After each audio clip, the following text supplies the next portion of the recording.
Friends, this is the chapter Delhi Sultanates about which I will read today. In this chapter we will come to know about the Sultans of Delhi and their works. एक चीज हम लोग यहाँ पर देखेंगे कि ये Delhi as a capital Delhi कब इस्टेब्लिश हुई। तो हम पाते हैं कि 11वीं सेंचुरी तक दिल्ली एज ए कैपिटल कोई नहीं जानता, मतलब किसी भी किंगडम की कैपिटल दिल्ली 11वीं सेंचुरी तक नहीं। सबसे पहले दिल्ली को अगर किसी ने कैपिटल बनाने का काम किया तो वो थे तोमर। तोमर डायनेस्टी ने सबसे पहले दिल्ली को कैपिटल के रूप में एस्टेब्लिश किया है। ठीक है, वो भी कब? 12th सेंचुरी में।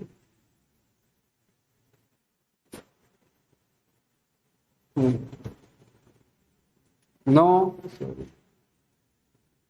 Delhi first became capital of a kingdom under Tomar Rajputs. ठीक है, तोमरों के किंगडम की सबसे पहले कैपिटल बनी दिल्ली। और ये तोमर चौहानों द्वारा, जिनको चहमान भी कहते हैं, जिनका अजमेर में शासन था। चहमानों का शासन अजमेर में था और इन चहमानों ने ही तोमरों को डिफीट किया था, हराया था। ठीक है, और उन्हीं के समय में दिल्ली जो है एक इंपॉर्टेंट कमर्शियल सेंटर के रूप में एस्टेब्लिश हुई। और इसको करने का कौन थे कमर्शियल सेंटर के रूप में इसको एस्टेब्लिश करने वाले? ये जैन रिलीजन को मानने वाले जैनिज्म लोग थे, जैन धर्म को मानने वाले लोग थे, जिन्होंने इसको एक कमर्शियल सेंटर के रूप में एस्टेब्लिश किया था। ये लोग यहाँ पर रहते थे, काफी रिच थे, और ये यहाँ पर जो है कॉइन्स भी मतलब मिंट किए जाते थे। और जो कॉइन्स मिंट किए जाते थे इनको कहा जाता था देहलीवाल। ठीक है, जो सिक्के यहाँ ढाले जाते थे उनको कहा जाता था देहलीवाल। ठीक है,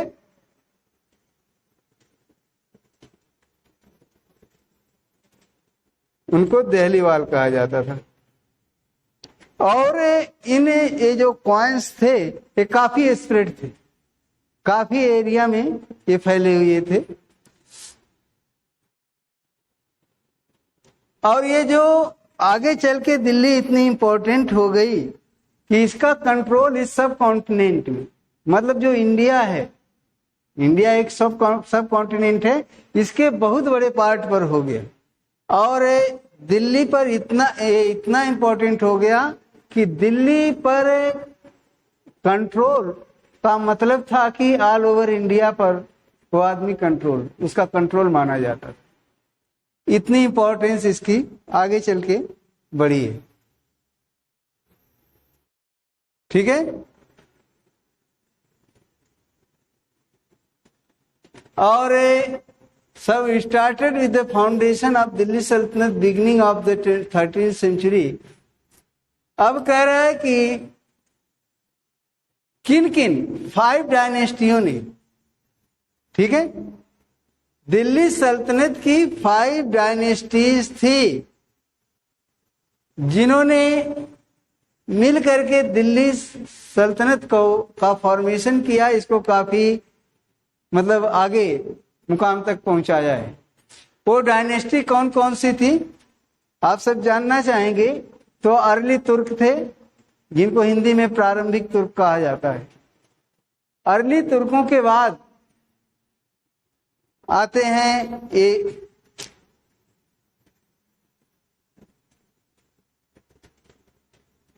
अर्ली तुर्कों के बाद आता है खलजी वंश, खलजी डायनेस्टी, ठीक है। और ये देखिए यहां दिया है अर्ली तुर्क, खलजी डायनेस्टी, तुगलक डायनेस्टी, आगे है सैयद डायनेस्टी और ये लोदी, सैयद डायनेस्टी और ये लोदी डायनेस्टी, ठीक है। ये डायनेस्टियां थी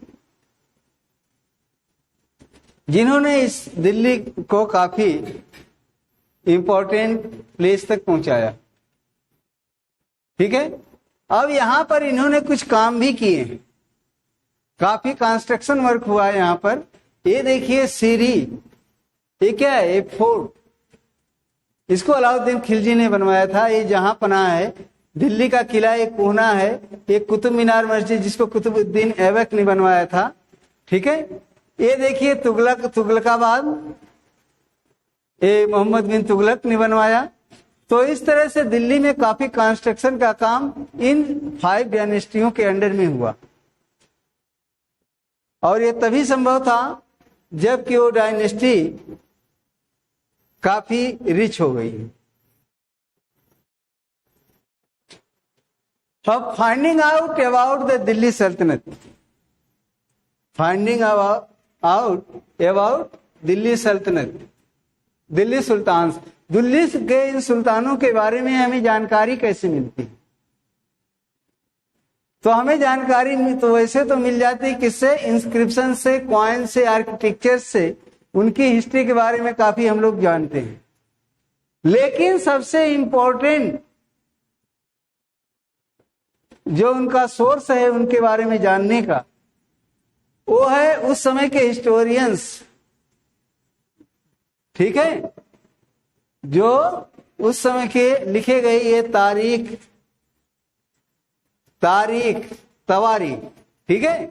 ये जो उस समय की दरबारी मतलब कोर्ट लैंग्वेज थी फारसी, तो फारसी लैंग्वेज में ये चीजें लिखी गई हैं जो कि हमें काफी इंफॉर्मेशन देती हैं उस समय के एडमिनिस्ट्रेशन के बारे में, क्योंकि इसको लिखने वाले काफी स्कॉलर्स लोग थे, ठीक है, जो कि वहां उस समय के मतलब जो किंग होता था, ये सुल्तान थे, उनको एडवाइस भी करते थे और गवर्नमेंट में काफी इंपॉर्टेंट पोस्ट पर ये रहते भी थे, ठीक है। तो इसको लिखने वाले कौन थे? देखिए एक बार, सेक्रेटरी, सचिव, एडमिनिस्ट्रेटर जो कि एडमिनिस्ट्रेशन में पार्टिसिपेट करते थे, पोएट्स, कोर्टियर्स, ये सारे लोग ही लिखने वाले थे। अब यहां पर एक चीज देखिए, ये लिखने वाले थे, ये जो पोएट और कोर्टियर्स थे, ये जब कोई चीज लिखते थे तो इस उम्मीद में लिखते थे कि हम जो लिखेंगे उसकी प्रेज में, प्रशंसा में, तो हमको कुछ मिल जाएगा।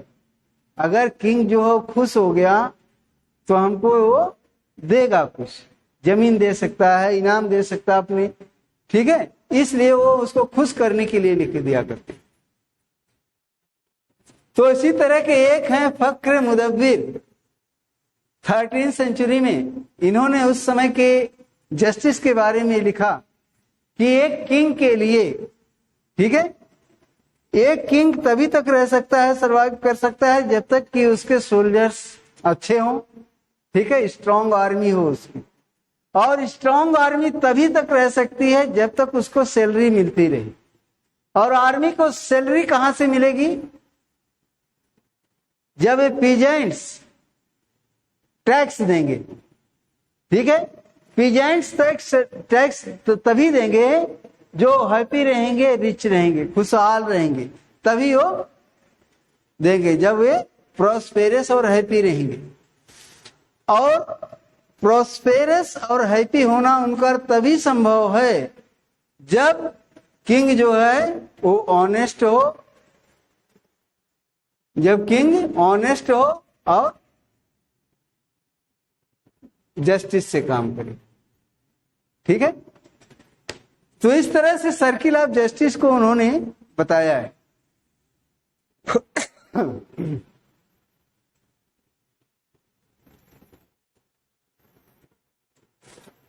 अब देखिए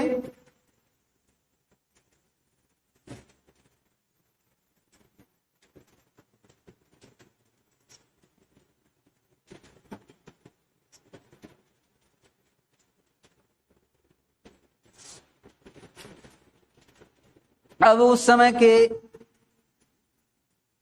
क्या होता था कि जो उनकी कमियां हैं, जो आथर जो पोएट थे, जो उसके कोर्टियर्स थे, जो लिखते थे, उनकी कमियां क्या थी।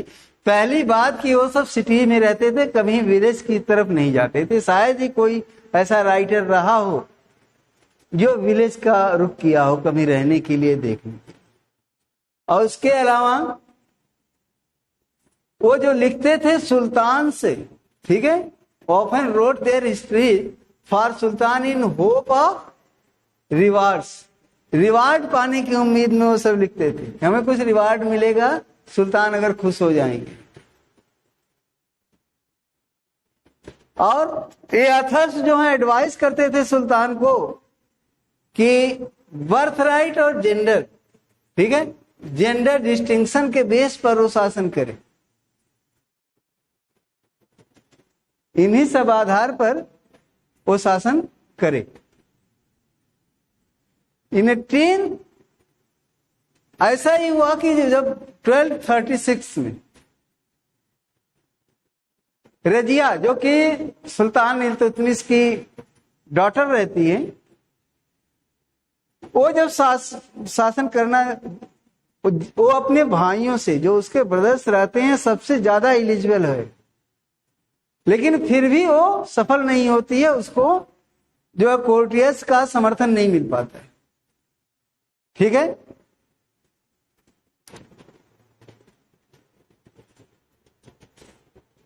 तो उसके जब वो शासन करना शुरू करती है तो वहां उसके जो कोर्टियर्स रहते हैं वो कंफर्टेबल फील नहीं करते और ना ही वो खुश होते हैं, जबकि वो जानते हैं कि रजिया जो है काफी एबल रूलर है, अपने भाइयों से ठीक है, लेकिन एकमात्र वुमेन होने की वजह से ही उसको जो है खारिज कर दिया जाता है। और लास्ट में she was removed from the throne in 1240, ठीक है।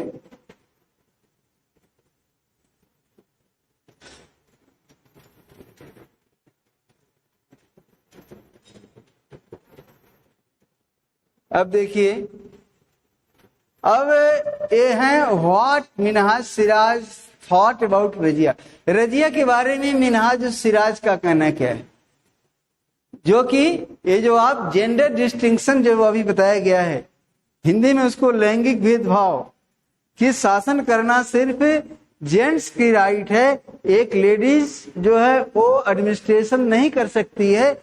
इसके तहत ये मिनहाज सिराज जो क्या कहते हैं, वो कहते हैं कि the queen's rule went against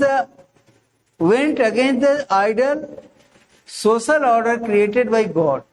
उन्होंने कहा कि जो गॉड द्वारा एक सामाजिक व्यवस्था जो बनाई गई है, क्वींस का शासन उसके अगेंस्ट में है, ठीक है।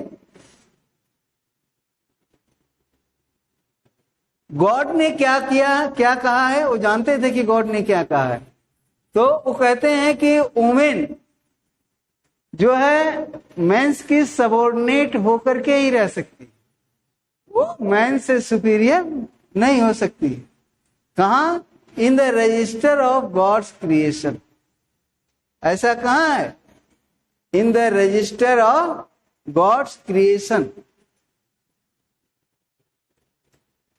तो जब वो her account did not fall under the column of man, how did say, उन्होंने कहा कि जब वो एक मैन नहीं है और मैन के अंडर में उसको रहना है क्योंकि एक वुमेन है, तो कितनी भी एक्सीलेंट क्वालिटीज उसके अंदर क्यों न हो, वो एक रूलर होने के लिए जो है मतलब सही नहीं।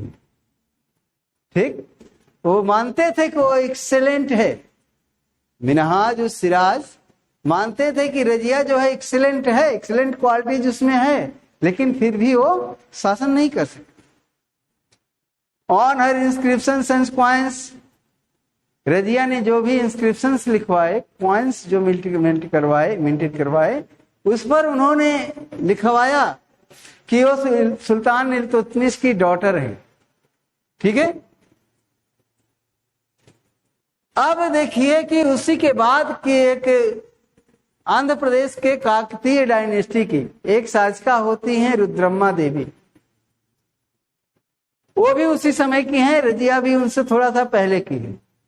रुद्रम्मा देवी का टाइम होता है 1262 से 1289 और रजिया का टाइम होता है 1236। तो चूंकि उस समय जो है क्वींस जो है वो रूलर नहीं थी, तो रुद्रम्मा देवी एक वुमेन होते हुए भी उन्होंने अपना नाम एक एज ए जेंट्स लिखवाया, रुद्रम्मा। ठीक है। पढ़ने से लगता है, इसको बोलने से लगता है कि ये this is the name of any gents, ये किसी जेंट्स का नाम है। तो लोगों में एक भ्रम पैदा करने के लिए इस काकतीय डायनेस्टी की इस वुमेन ने, ठीक है, अपना नाम ऐसे लिखवाया, रुद्रम्मा बोल के।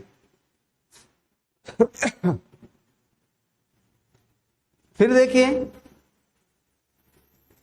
इसी तरह की एक शासका थी कश्मीर की दिद्दा।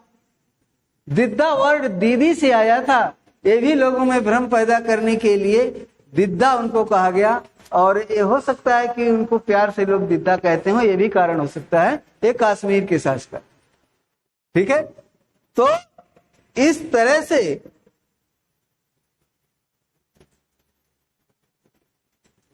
रजिया जो है उस समय सल्तनत डायनेस्टी में कोई सफल नहीं था, कोई वुमेन रूलर सफल नहीं। From garrison town to empire the expansion of Delhi सल्तनत। पहले क्या था, पहले दिल्ली सल्तनत का शासन जो है गैरिसन टाउन तक सीमित था, मतलब जहां सेना रहती थी, जहां आर्मी रहती थी, उसी सिटी तक, थोड़ा सा आसपास तक ये जो है उनका एडमिनिस्ट्रेशन रहता था, शासन चलता था। बाकी और जगहों पर वो खास कुछ नहीं कर पाते थे। तो जब ऐसा था तो उनको जो सिटी में रहने वाले लोगों के रहने के लिए और धन दौलत के लिए उनको क्या करना होता था, दूसरे स्टेट पर अटैक करना पड़ता था। ठीक है। अटैक करके वहां से लूट मार करके वो लाते थे, तब गैरिसन टाउन के लोग सरवाइव कर पाते थे। ठीक है। देखिए क्या लिखा है, in the early 13th century the control of Delhi Sultans really went beyond the heavily fortified towns। ठीक है। ये सिर्फ heavily fortified towns, ठीक है, the Sultans seldom control the hinterland of the cities। ठीक है। सिटी का जो अंदर का, थोड़ा सिटी से बाहर का जो इलाका होता था, कह रहा है कि सेल्डम, बहुत कम ही ऐसा था कि उसके ऊपर उनकी कंट्रोलिंग रहती थी। वो सिर्फ जहां उनकी जो सिटी रहती थी, जहां गैरिसन टाउन रहता था जितना बड़ा, उनकी अच्छी कंट्रोलिंग वहीं पर रहती थी। इसलिए वे डिपेंड किस पर रहते थे, दे डिपेंड अपॉन ट्रेड। ठीक है। ट्रेड से उनका काम चलता था, ट्रिब्यूट जो ला करके उनको भेंट या उपहार स्वरूप कुछ दे देते थे, और प्लंडर फॉर सप्लाईज। ठीक, इन चीजों पर वो डिपेंड करते थे। Controlling garrison town in distant. अब देखिए ये जो बंगाल, सिंध, जो दिल्ली से काफी दूर थे, इन गैरिसन टाउन पर भी कंट्रोलिंग जो है काफी कठिन थी, मुश्किल से रहती थी, क्योंकि जहां भी इनको लगता था थोड़ा सा अपने फेवर में, ये जो है रिबेल कर देते थे, विद्रोह कर देते थे। और अधिकतर कब, जैसे बैड वेदर, मौसम खराब हो गया, चलो जो टैक्स होता था वो नहीं पहुंचाते थे, अब फिर उनके ऊपर चढ़ाई करें तब वो पाए।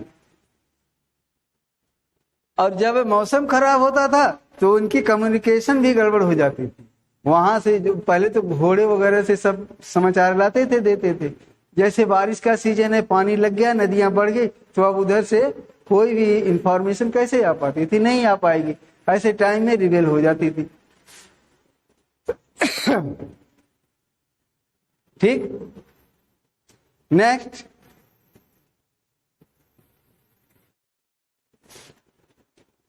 और ये सब चीजें,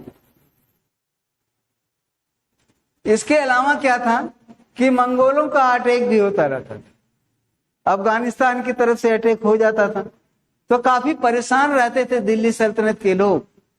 ठीक है, क्योंकि जैसे ही मौका मिलता था अफगानिस्तान की तरफ से अटैक हो जाता था। फिर ये सब व्यवस्था कब से, मतलब अच्छी तरह से दिल्ली सल्तनत स्टेब्लिश कब हुई? अच्छी तरह से स्टेब्लिश हुई बलबन के टाइम। बलबन, गियासुद्दीन बलबन। ठीक है, गियासुद्दीन बलबन, अलाउद्दीन खिलजी और मोहम्मद तुगलक, ये ऐसे सुल्तान हुए जिन्होंने अपनी विजय का डंका बजा दिया और बाहरी ताकतें बहुत कम हिम्मत कर पाती थी इनके ऊपर अटैक करने की। इनकी आर्मी काफी पावरफुल थी।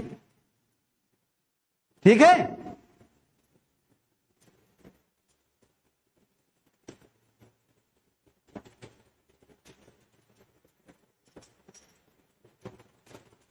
so first set up campaign along the internal frontier of Sultanate aimed at consolidating hinterlands of the garrison town. During these campaigns forest, सबसे पहले तो उन्होंने ये किया कि इस गैरिसन टाउन के आसपास का जो हिंटरलैंड एरिया था उसको कंट्रोल करें। इसके लिए सेना सहित तो अटैक किए, मतलब सेना जाती थी, तो जो फॉरेस्ट होते थे उनको साफ किया जाता था। साफ करके उनको पीजेंट्स को, मतलब किसानों को दे दिया जाता था कि आप सब यहाँ पर जो है अपना खेती करिए और मतलब स्टेट को टैक्स दीजिए।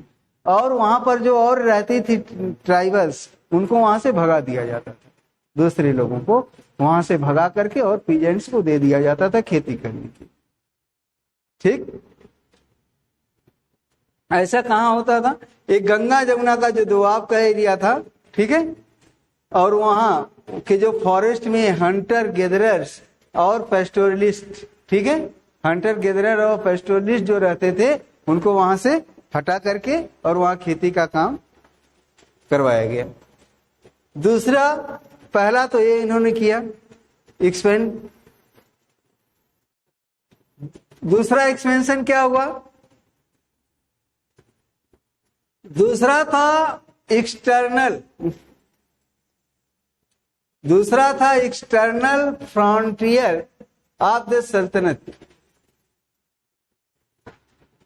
जो बाहरी सीमा थी सल्तनत की, जो एक्सटर्नल बाहरी जो सीमा थी वहां पर जो एक्सपेंड किया गया। इसके लिए क्या हुआ? अलाउद्दीन खिलजी ने साउथ इंडिया से निकल करके नॉर्थ इंडिया की तक अटैक किया और उनको अपने कब्जे में ले लिया। ठीक है, और जब वहां तक अटैक किया और वहां पर कैप्चर कर लिया, तो वहां से उसको एलिफेंट्स मिले, हॉर्सेज मिले, स्लेव्स मिले, ठीक है, और सोने चांदी, ये जो प्रीशियस मेटल्स होते हैं, हीरे जवाहरात, ये सारी चीजें साउथ इंडिया से उसको मिली। इसने अटैक किया साउथ इंडिया पे। अभी पावरफुल देखिए सल्तनत आ गई है ये अलाउद्दीन खिलजी के समय। अब गैरिसन टाउन वाली बात नहीं है। By the end of Mohammad Tughlaq, 150 years after somewhat humble beginnings, the armies of the Delhi Sultanate had marched across the large part of sub-country. अब दिल्ली मोहम्मद तुगलक के समय में कह रहा है कि जब से ये सल्तनत स्टेब्लिश हुई 1206 में, तब से 150 साल के बाद आर्मी ने सब कॉन्टिनेंट के, इस इंडिया के एक पार्ट से लेकर दूसरे पार्ट तक अटैक करना शुरू कर दिया। जहां चाहती थी वहां तक ये सेना जाती थी मोहम्मद तुगलक। और इसने एक काफी अच्छा शासन चलाया। ठीक है। और इसका but how complete and effective was it's control over the such a vast territory. ठीक है।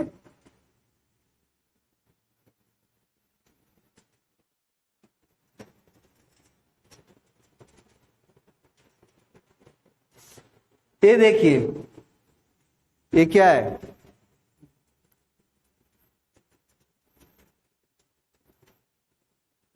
ये देखिए दिल्ली, दिल्ली से राजस्थान का इलाका है चित्तौड़, रणथंभौर, गुजरात, मांडू, सोमनाथ, देख रहे हैं ये कड़ा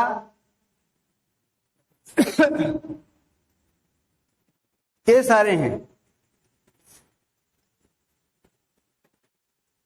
उसके बाद वारंगल, काकतीय, द्वार समुद्र, इन सब पर उन्होंने अटैक किया और अपने कंट्रोल में ले लिया।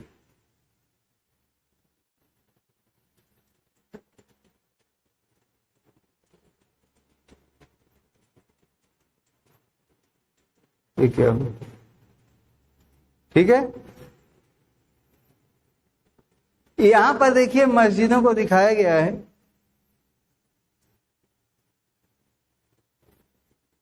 ये मस्जिद बनी हुई है, ये कुव्वतुल इस्लाम मस्जिद एक कुतुबुद्दीन ऐबक ने बनवाया।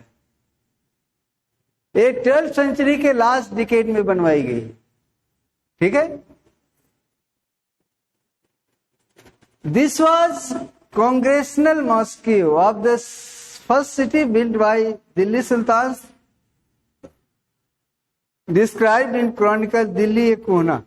इसको कुव्वतुल इस्लाम मस्जिद को दिल्ली एक कोहना के नाम से भी जाना जाता है।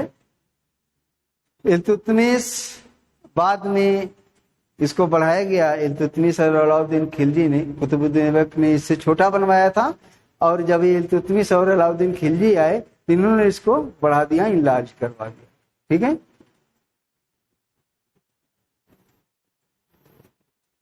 ये देखिए मस्जिद, ये मस्जिद का मतलब क्या था? मस्जिद एक बताया जा रहा है कि मस्जिद एक अरेबिक वर्ड है। ठीक है। मॉस्की को मस्जिद कहा जाता है अरेबिक वर्ड में, अरबी में। तो इसका मतलब ये रहता था कि जहां बहुत ढेर सारे मुस्लिम मिल करके और अल्लाह को, अपने ईश्वर को याद करें। ठीक है। तो जामी मस्जिद का मतलब था कि जहां ढेर सारे लोग आकर के और जो है अपना प्रेयर करते हो, उसी को कहा जाता था जामा मस्जिद। ठीक है। और यहीं से जो हेड होता था, जो स्कॉलर होता था इस्लाम का, ठीक है, वो शुक्रवार की नमाज के दिन यहां से अपना कुछ उपदेश देते। ठीक है, ठीक है, उपदेश देते थे। और वो जो चुना जाता था उसको खुतबा, जो सरमन मतलब जो उपदेश देते थे, उसको कहा जाता था क्या? खुतबा कहा जाता था, जो वो लोग सरमन उपदेश देते। During the prayer Muslim stand facing Mecca. एक बात होती है कि आप सब सोचते होंगे कि मुस्लिम पश्चिम की ओर मुंह करके नमाज क्यों पढ़ते। इसका कारण यह है कि इंडिया से मक्का की जो डायरेक्शन है वो वेस्ट साइड में है, पश्चिम की तरफ। ठीक है। इसीलिए मक्का की तरफ मतलब पश्चिम की तरफ मुंह करके ये नमाज पढ़ी जाती है। ठीक।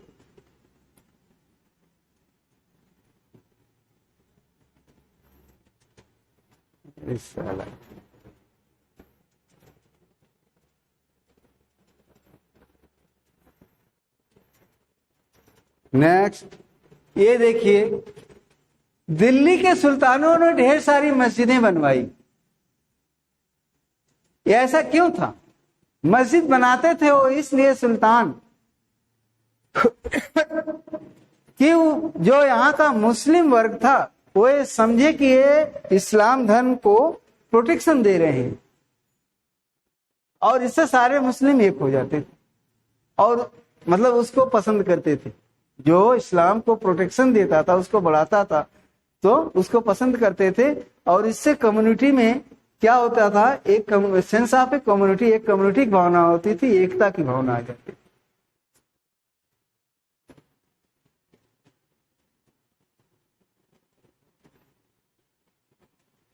अब एक कम्युनिटी की जो आइडिया थी ये जरूरी थी, क्योंकि मुस्लिम जो हैं वो एक जगह से नहीं आए थे, अलग अलग जगहों से आए थे। ईरानी थे, तुरानी थे, हिंदुस्तानी थे, अफगान के थे, ठीक है। तो मुस्लिम के नाम पर सब एक हो जाते थे, तो यह कम्युनिटी की भावना जरूरी थी। अगर ऐसा नहीं होता तो ये सुल्तान इंडिया पर शासन करने में उनको दिक्कत हो जाती और आपस में ही काफी विरोध हो। तो इस तरह से इन लोगों ने काम किया है। तो नेक्स्ट में इट्स ये लास्ट वीडियो, मतलब ये फर्स्ट वीडियो यहीं फिनिश करते हैं। नेक्स्ट वीडियो में हम लोग फिर से मिलेंगे। It's okay.